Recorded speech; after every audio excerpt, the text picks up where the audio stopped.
Tuesday began gorgeously, if that's even a word. Check out the time lapse from the Royal Newfoundland Yacht Club. You can see the clouds come in there, overtaking the blue sky, and this is indicative of a full-scale pattern change.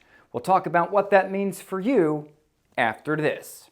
This forecast is sponsored by Atlantic Edge Credit Union.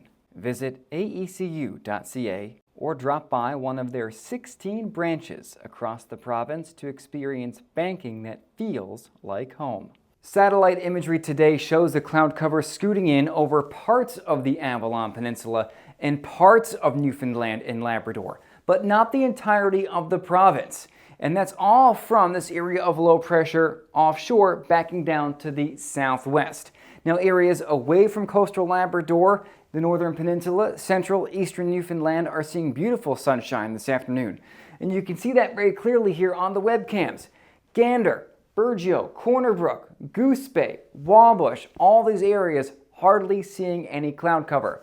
But that is going to change as we get into the overnight and the next few days. And the reason, oddly enough, is this area of low pressure over the UK and parts of Western Europe. This is acting like a traffic cop, backing up the traffic across the North Atlantic. And as this high remains staunchly in place through much of the week, it's going to cause a couple areas of low pressure in the North Atlantic to remain generally south and east and north of Newfoundland and Labrador, which puts us primarily in onshore damp flow, and it brings us a lot more in the way of RDF. I know, that's just how it is. And future radar and cloud cover shows this really nicely. Here we are beginning 6 p.m. this evening, where some areas are still seeing predominantly sunny skies. But as we get into the overnight, we can see the clouds become more dominant. As we go throughout the day tomorrow, the showers become a little more persistent, especially for coastal areas of Labrador. And then we start to see waves of moisture coming in tomorrow night, and as we go into Thursday, and especially Thursday night and Friday, and the longer we're in this pattern, the more rain we're going to see for coastal areas of Labrador, and the more drizzle and fog we're going to see for parts of northern and eastern Newfoundland, as well as parts of Labrador, as we go throughout the remainder of this week and even into the weekend. This pattern is here to stay for a good long while. And I wish I could say that this pattern is going to be fruitful with respect to rain across the island. But here they're running rainfall totals through Friday evening. Yes, some significant rainfall for parts of Labrador, but we could use more than 6 mils in St. John's.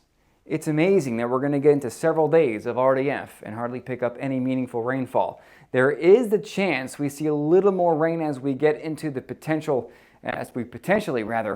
make our way toward the weekend and next week for eastern areas of the island where we desperately need that rain, but all areas need it. Central needs it. I know Beothic Lake is really low, Deer Lake is really low. A lot of us could use the rain, and unfortunately for the next few days, it doesn't look like we're going to get a whole lot of meaningful rain, but that, as always, could change.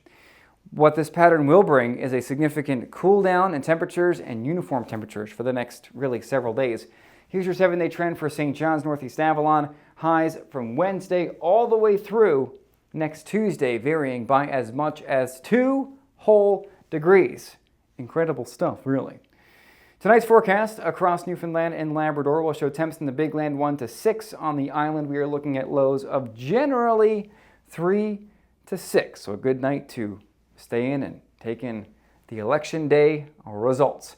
And then for your day tomorrow, highs of 8 to 12 or 14 on the island. The best weather over the next couple of weeks going to be in the south and southwest coast. In Labrador tomorrow, cloudy skies, highs of 9 to 13 degrees from Nain to Goose Bay, and a tad cooler for Churchill Falls and Labrador City. We take a look at your 7-day forecast for eastern Newfoundland, central, western, and northern peninsula. And again, it's pretty well the same old song and dance. Temperatures are going to be fairly uniform over the next few days with not a whole lot of movement in them. The exception will be the south coast, where again we have the warmest and most decent weather in patterns like this. Southwest coast, very similar. Areas like Port aux Basques and the Cadroy Valley may make out pretty decently in this type of weather pattern. Not that much different than what we see in spring sometimes. Into Labrador in the west, not getting very cold, not getting very warm either. In Goose Bay, maybe some breaks of sun by the weekend, but as you get toward the coast, it's cooler and cloudier over the next few days with maybe some breaks of sun here and there. But overall, we are not looking at a very dry nor sunny pattern.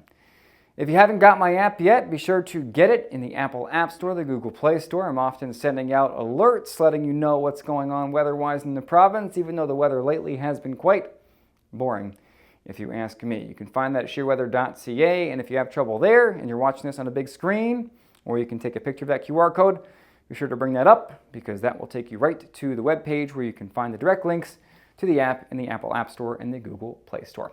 Have a very good Tuesday evening. My next update, as always, will be tomorrow morning. See you then.